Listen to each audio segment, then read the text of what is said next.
here for thousands of years.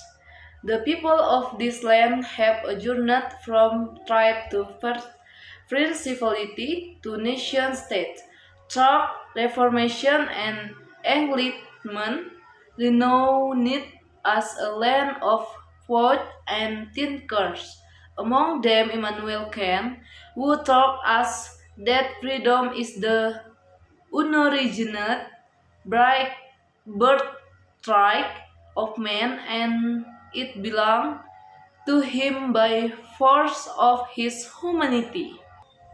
Here, for two centuries, this gate stood tall as the world around it convulsed through the rise and fall of empires, through revolution and republics, art and music and science that replaced the hate of women and the affair, but also war and carnage that exposed the depth of man currently to man.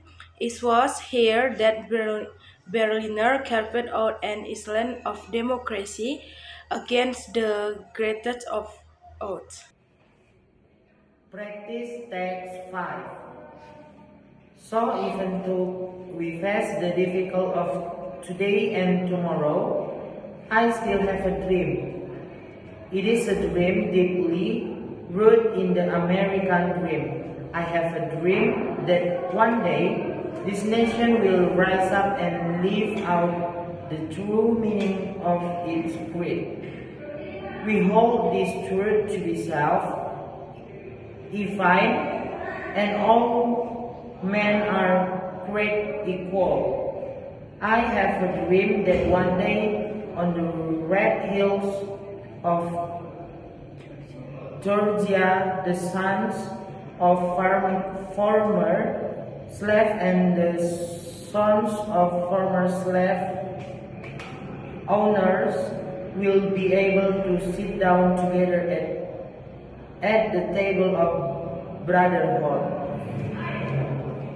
I have a dream that one day even the state of missions be a state sweltering with the head of injustice, sweltering with the head of oppression, will be transformed into an oasis of freedom and justice.